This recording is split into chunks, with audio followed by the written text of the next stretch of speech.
Welcome to Maitri Media. ప్రభునామంలో వందనాలండి. ఈరోజు ధైర్యం తెచ్చుకుని నీ హృదయంలో నిబ్బరముగా ఉంచుకున్నాము. కీర్తన 27వ అధ్యాయము 14వ వచనం అండి. అవునండి, దేవుని వాక్కు సెలవిస్తున్నారు, ధైర్యము తెచ్చుకొని నీ హృదయంను నిబ్బరముగా ఉంచుకున్నాము.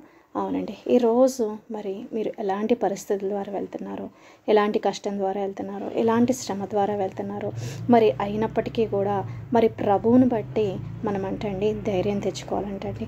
అవునండి, శ్రమ వచ్చినప్పుడు మనం కృంగిపోతే మనం చేతకాని వాళ్ళం అయిపోతామంటండి.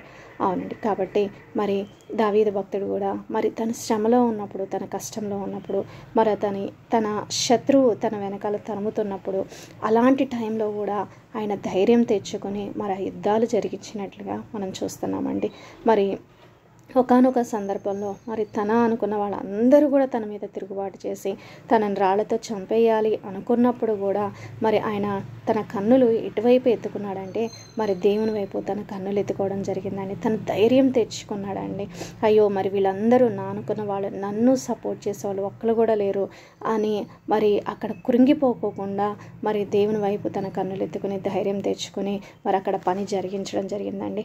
అక్కడ మరి గొప్ప కార్యాలు మరి అక్కడ దేవుడు చేయడం జరిగిందండి. కాబట్టి ఈరోజు శ్రమ వచ్చినప్పుడు, కష్టం వచ్చినప్పుడు, దుఃఖం వచ్చినప్పుడు మనం కృంగిపోకుండా అయ్యో నా పరిస్థితి ఇంతే, నా పరిస్థితి మారదు అని చెప్పేసి అనుకోకుండా మరి ఆ పరిస్థితుల మధ్యలో ధైర్యం తెచ్చుకోవాలండి. ధైర్యం తెచ్చుకొని నీ హృదయమును ఎలా ఉంచుకోవాలి అంటే నిబ్బరముగా ఉంచుకోవాలి అని చెప్పి దేవుని వాక్కు సెలవిస్తుంది. అవునండి, మరి పగల తర్వాత చీకటి ఉంటుంది, చీకటి తర్వాత పగలు ఏ విధంగా ఉంటుందో ఈ శ్రమ తర్వాత దేవుడు మరి ఆ శ్రమలో నుంచి మరి విడిపించి దేవుడు మరి మీ నోటి నిండా నవ్వు కలగజేస్తారండి.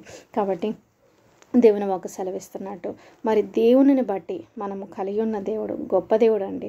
ఆయన భూమి ఆకాశాలను సృజించిన దేవుడు అండి. మరి దేవుని బట్టి మనం ధైర్యం తెచ్చుకొని మరి మన హృదయాలను మరి ఎలాంటి పరిస్థితి వచ్చినప్పటికీ కూడా నిబ్బరంగా ఉంచుకుందామండి. ఓకేనండి, ఈ చిన్న వాక్యాన్ని బట్టి చిన్న ప్రార్థన చేసుకుందామండి. పరిశుద్ధుడా, ప్రేమ కలిగిన తండ్రి, ప్రభువా యేసయ్య దేవా తండ్రి, నాయన ప్రభువా యేసయ్య దేవా తండ్రి, నాయన మేము కలిగి ఉన్న దేవుడు గొప్ప దేవుడు కదా నాయన ప్రభువా యేసయ్య దేవా. నాయన ప్రభా, మిమ్మల్ని బట్టి నాయన మేము ధైర్యం తెచ్చుకోవడానికి తండ్రి నాయన సహాయం చేయమని దేవా నేను అడుగుచున్నానయ్యా. దేవా నాయన ఎవరైతే కృంగిపోయి ఉన్నారో, ఎవరైతే ప్రభువా యేసయ్య నాయన నా పరిస్థితి ఇంకా మారదు అనుకుంటున్నారో దేవా నాయన యేసయ్య దేవా నాయన దేవా వారితో మీరు మాట్లాడుచున్నందుకు ప్రభా మీకు వందనాలు ప్రభా, మీకు స్తుతులు స్తోత్రాలు వందనాలు చెల్లిస్తున్నానయ్యా.